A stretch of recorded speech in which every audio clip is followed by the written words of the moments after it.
안녕하십니까? 오늘도 계속해서 신명기 14번째 말씀을 나누도록 하겠습니다.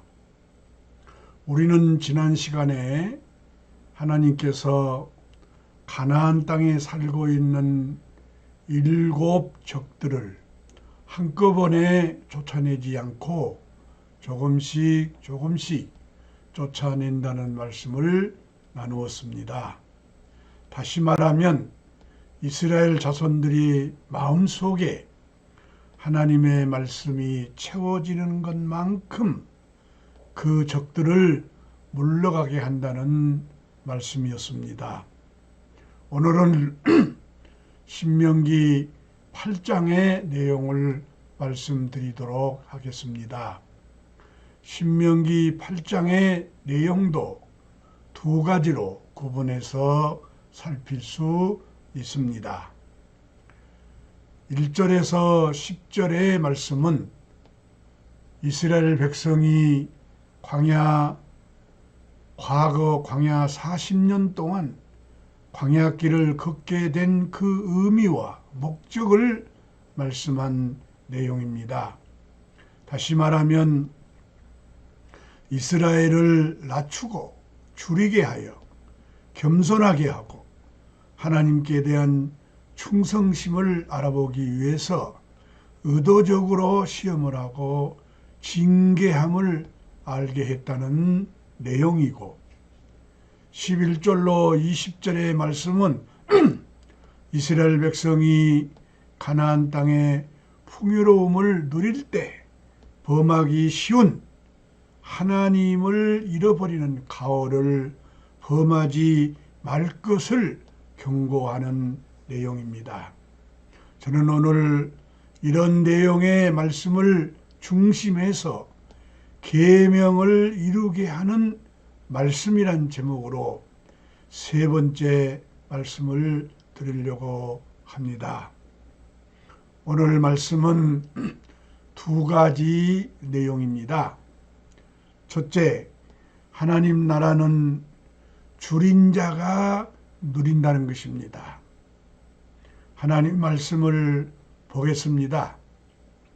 오늘 본문 8장 1절에서 10절 말씀을 보겠습니다. 우리 다 같이 찾아서 보겠습니다. 신명기 8장 1절에서 10절 말씀입니다. 제가 읽겠습니다. 내가 오늘 명하는 모든 명령을 너희는 지켜 행하라.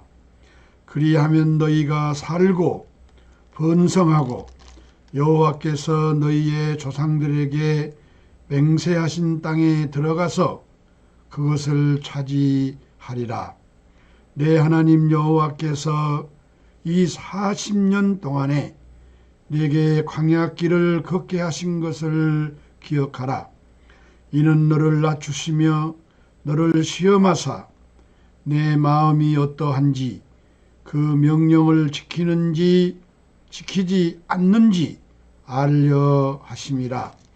너를 낮추시며 너를 줄이게 하시며 또 너도 알지 못하며 내 조상들도 알지 못하던 만나를 내게 먹이신 것은 사람이 떡으로만 사는 것이 아니요 여호와의 입에서 나오는 모든 말씀으로 사는 줄을 네가 알게 하려 하심이니라.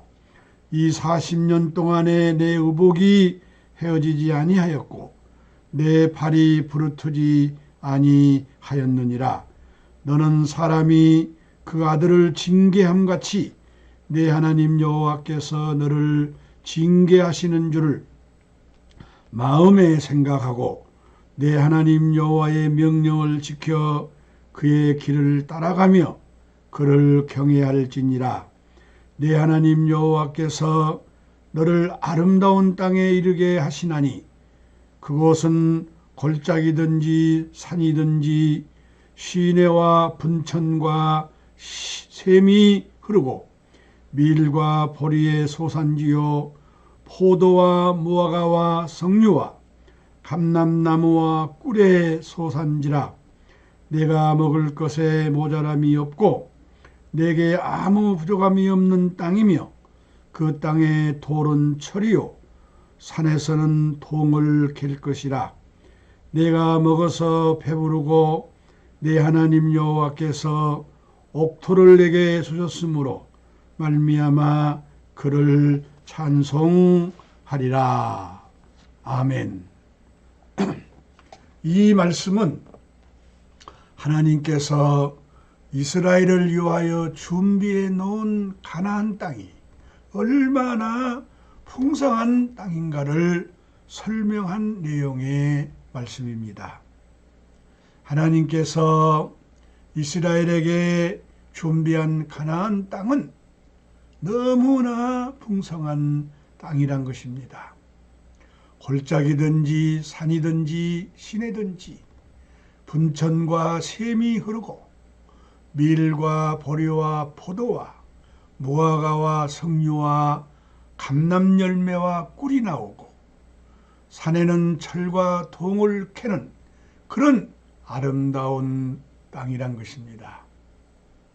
그런데 이런 풍성한 축복을 누리기 위해서는 그 축복을 주신 하나님께 감사할 줄 아는 사람이 되어야 한다고 교훈하고 있습니다. 그래서 하나님께서는 광야 40년 동안 그들을 낮추시고 줄이게 하시고 시험하시고 징계하셨다는 것입니다. 그 풍요로움 속에는 하나님을 잃어버릴 수 있기 때문입니다. 가나안 땅은 하나님 나라를 상징합니다. 하나님 나라는 어떤 나라인가를 가나안 땅을 통해서 보여주십니다. 아름답고 풍요로운 가나안 땅으로 하나님 나라를 보여주고 있습니다. 가나안 땅은 어떤 사람이 누릴 수 있는가? 다시 말하면 하나님 나라에서는 어떤 사람이 살 수 있는가 하는 것입니다. 하나님 나라는 아무나 살 수 있는 그런 나라가 아니란 것입니다. 참 사람이 사는 나라입니다. 그래서 낮아지고 줄이며 많은 시험과 연단을 받아 하나님의 마음을 가진 사람이 누리는 나라입니다. 40년 동안 광야에서 만나를 먹으면서 줄이고 연단을 받아 겸손하게 된 자가 사는 나라라는 것입니다. 마태는 마태 복음에서 그런 사람이 어떤 사람인가를 말하고 있습니다.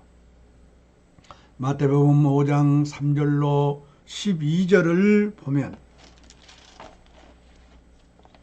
심령이 가난한 자는 복이 있나니 천국이 저의 것이며 애통하는 자는 복이 있나니 그들이 위로를 받을 것이며 온유한 자는 복이 있나니 그들이 땅을 기업으로 받을 것이며 의에 줄이고 목마른 자는 복이 있나니 그들이 배부를 것이며 긍휼히 여기는 자는 복이 있나니 그들이 긍휼히 여김을 받을 것이며 마음이 정결한 자는 복이 있나니 그들이 하나님을 볼 것이며 화평케 하는 자는 복이 있나니 그들이 하나님의 아들이라 일컬음을 받을 것이며 의를 위하여 박해를 받는 자는 복이 있나니 천국이 그들의 것임이라.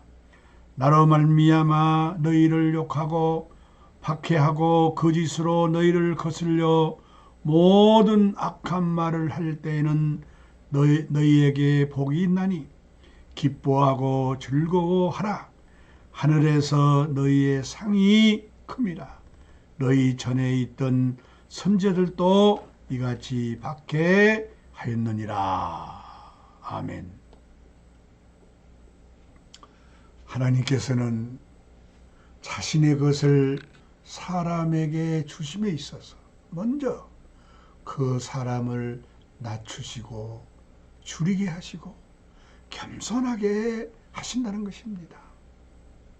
애굽에서 나온 첫날부터 만나를 주었더라면 애굽에서 가지고 온 밀가루와 하나님께서 주신 만나를 섞어서 먹었을 것입니다. 그런데 하나님께서는 애굽에서 가지고 나온 밀가루가 다 떨어질 때까지 모른 채 하고 있다가 다 떨어지고 난 후에 만나를 주셨다는 것입니다. 이것은 애굽의 양식하고 광야의 양식하고 섞어 먹어서는 하나님이 원하는 사람이 될 수 없기 때문입니다. 사람이 떡으로만 사는 것이 아니라 하나님의 입에서 나온 말씀으로 산다는 것을 알게 하려는 것입니다. 하나님의 말씀으로 사는 사람이 되어야 가나안 땅에 들어가서 살 수 있기 때문입니다. 하나님의 말씀으로 되어진 사람이라야 하나님 나라에서 살 수 있기 때문입니다.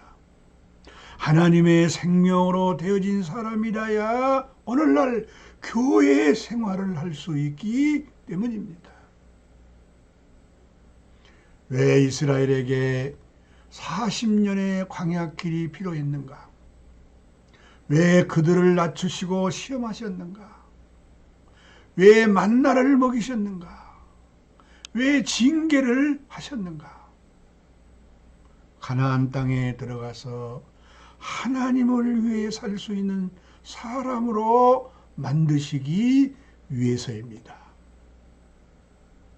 그래서 성경은 사람을 말할 때 왜 흙을 말하고 채를 말하고 운명을 말하는가? 줄일 수밖에 없는 자기 자신을 알게 하기 위해서입니다. 인생고는 항상 자기 자신을 알지 못하는 데서부터 온 것입니다. 자신이 흙이 아닌 줄로 알고 있고 채가 아닌 줄로 알고 있습니다. 내가 씨를 가지고 있고 생명을 가지고 있는 줄로 생각하고 있습니다. 사람이 씨를 가지고 있고 사람이 하나님의 생명을 가지고 있는 줄로 생각하고 있으면 하나님이 필요하지 않습니다. 하늘의 양식을 필요로 하지 않습니다. 그래서 하나님께서는 사람은 어떤 존재인가를 알게 하기 위해서 낮추심이 필요한 것입니다. 너는 흙이다. 너는 인생이다. 너는 피조물이다. 너는 죄다. 이렇게 알게 하기 위해서입니다. 그래서 하나님께서는 너를 낮추시고 줄이게 하여 만나를 먹이신 것을 기억하라는 것입니다. 이것은 사람이 떡으로만 사는 것이 아니고 하나님의 입에서 나오는 말씀으로 사는 존재란 것을 깨닫게 하기 위한 것입니다. 그래서 하나님께서 사람을 낮추실 때 아멘이 되어야 합니다. 너는 흙이다 라고 말할 때 아멘이 되어야 합니다. 너는 숨이 코에 붙은 인생이다 라고 할 때 아멘이 되어야 합니다.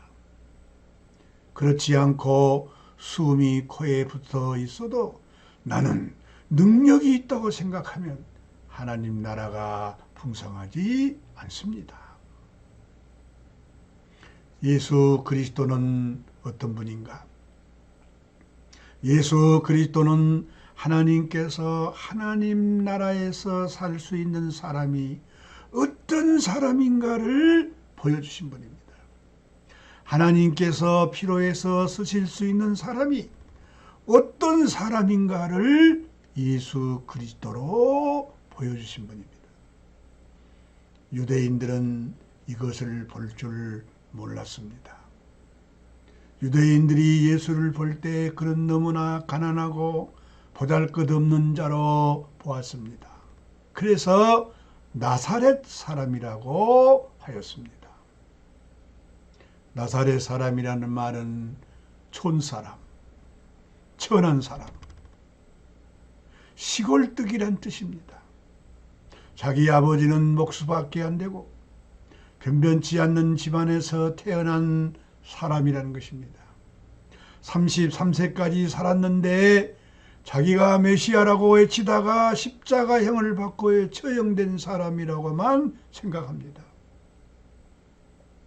하나님께서 인류의 구원을 위해서 보낸 자라는 것을 모르는 것입니다. 그러나 마태는 마리아에게 성령으로 잉태했고 하나님이 함께한 자라고 했습니다. 마가는 하나님의 아들이라고 말했습니다. 노가는 목자들이 전사로부터 예수의 탄생 소식을 들었는데 지극히 높은 곳에서는 하나님께 영광이고 땅에서는 그를 기뻐하는 사람들 중에는 평화라고 그의 탄생을 축하했습니다. 사도 요한은 그를 말씀이 사람이 되어 하나님을 나타낸 자라고 했습니다. 예수가 있는 자는 생명이 있고 예수가 없는 자는 생명이 없다고 말을 했습니다. 예수님은 생명이란 것입니다. 그래서 요한복음은 생명의 복음입니다. 사람은 사람을 통해서 하나님을 볼 줄 아는 사람이 되어야 합니다. 이런 사람이 가나안 땅에 들어가서 살 수 있는 사람입니다. 이사야 선지자는 성전에 들어가기 전에 자기가 굉장한 사람이라고 생각했습니다. 그런데 성전 안에서 여호와의 영광을 보고 난 다음에 자기가 부정한 자라는 것을 알게 되었습니다. 자기를 발견한 것입니다. 그때 이사야는 주여 내 입술은 부정한 자 가운데 있습니다. 내 입술을 저 불로 찢어 주십시오라고 말하게 되었습니다. 이것은 자기가 세상에서 잘난 사람이 아니라 심령이 가난한 사람이라는 것을 알게 된 것입니다. 자기가 세상에서는 가난함을 전혀 느끼지 못하다가 하나님의 거룩하심 앞에서 비로소 가난한 존재라는 것을 알게 되었다는 것입니다. 그렇습니다. 자기가 하나님이 필요한 사람이라는 것을 발견해야 가나안 땅에 들어가서 살 수 있습니다. 하나님 나라에서 살 수 있다는 것입니다. 그래서 하나님께서는 그런 사람을 되게 하시려고 광야 40년의 길을 걷게 하셨다는 것입니다. 참 사람 되게 하기 위해서 연단을 받게 했다는 것입니다. 두 번째, 모세는 부의 위험성을 경고하고 있습니다. 하나님 말씀을 보겠습니다. 오늘 본문 8장 11절로 20절 말씀을 보겠습니다. 우리 다 같이 찾아서 보겠습니다. 제가 읽겠습니다.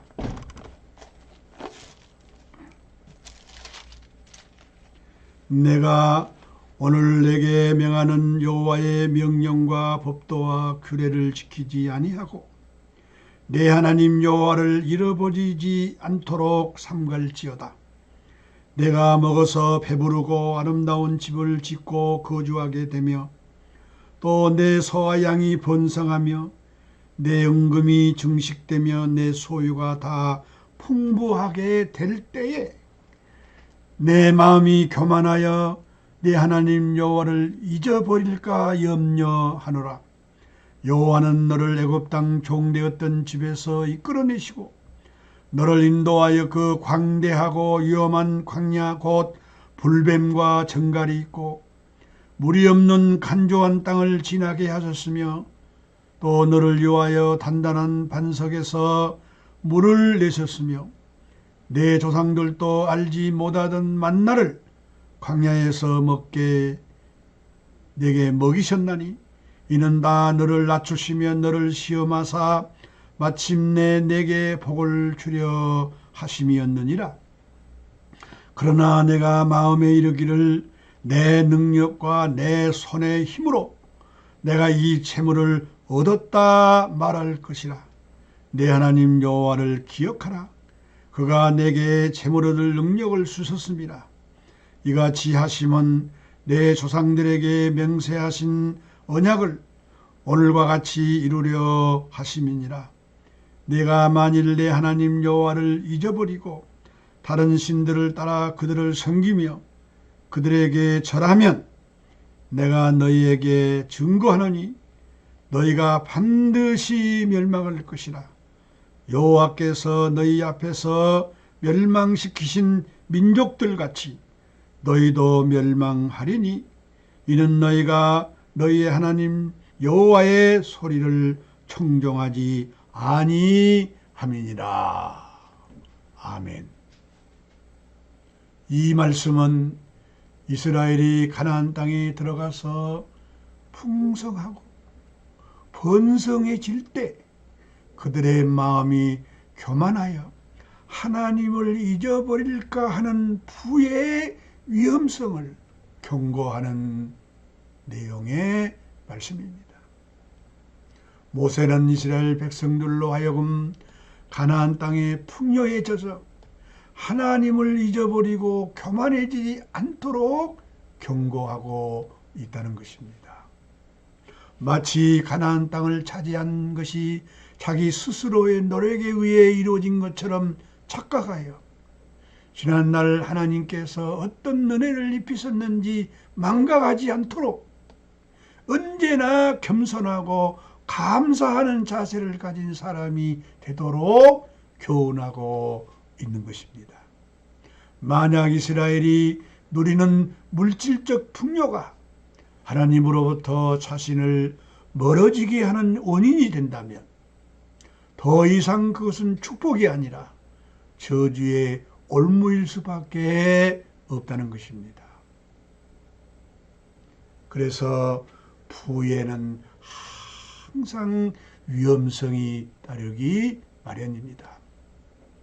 그래서 애굽에서 종되었던 집을 기억하라는 것입니다. 그리고 40년의 광야길을 어떻게 인도하셨는가를 기억하라는 것입니다. 이스라엘 백성이 가나안 땅에서 풍요를 누린 것은 절대로 하나님의 축복입니다. 그런데 이 물질의 풍요는 사람을 교만하게 할 수 있다는 것입니다.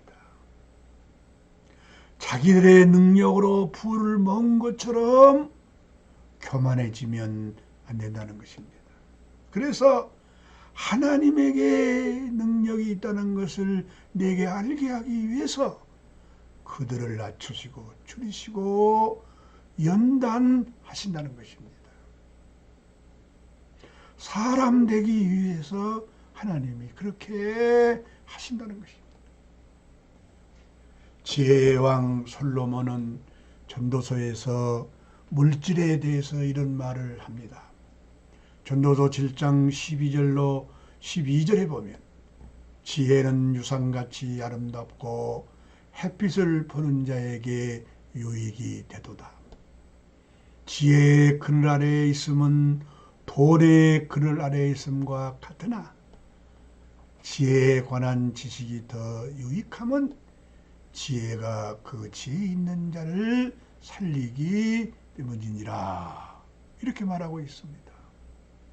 돈도 좋고 지혜도 좋다는 겁니다. 돈도 유익하고 지혜도 유익하다는 것입니다. 그러나 돈보다 지혜가 더 유익한 것은 그 지혜는 사람을 살리기 때문입니다. 또 전도서 5장 19절에 보면은 또한 어떤 사람에게든지 하나님이 재물과 부여를 그에게 주사 능히 누리게 하시며 또 제 몫을 받아 수고함으로 즐거워하게 하신 것은 하나님의 선물이라. 이렇게 말하고 있습니다.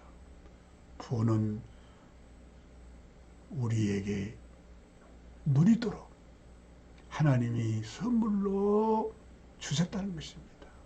그런데 그 물질로 인해서 교만하면 안 된다는 것입니다. 잠언 23장 4절로 5절에 보면 부자가 되기에 힘쓰지 말고 내 사사로운 지혜를 버릴지어다. 내가 어찌 허무한 것을 주목하겠느냐. 정령이 재물은 스스로 날개를 내어 하늘을 나는 독수리처럼 날아가리라. 아멘. 부는 사람을 멸망의 길로 인도할 수 있다는 것입니다.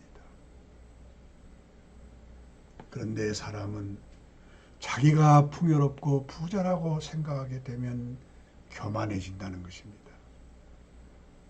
왜 천사가 사단이 되었는가? 교만했기 때문입니다.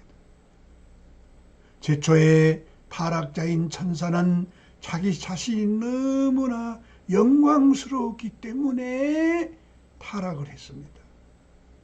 에스겔서를 보면 두로왕 시돈을 빗대어 사단을 설명하고 있습니다. 두로왕은 너무나 화려하고 영화로웠기 때문에 스스로 교만에 빠졌다고 말합니다. 이것은 사단을 가리켜서 말을 하는 것입니다. 사단은 하나님께서 지으신 천사였습니다. 천사 중에서도 가장 높은 자리에 있는 자였습니다. 그는 하나님만 빼놓고는 가장 높은 자였습니다. 그런데 그 높은 자리 때문에 결국 교만해지고 말았습니다. 사람은 자기가 풍부해지고 번성해지면 그때 하나님을 잊어버린다는 것입니다. 그래서 모세는 이 경고의 말을 하고 있는 것입니다. 부를 누릴 때 그 부의 위험성을 알고 교만하지 말라는 것입니다. 교만하면 하나님이 버리시고 멸망하게 된다는 것입니다.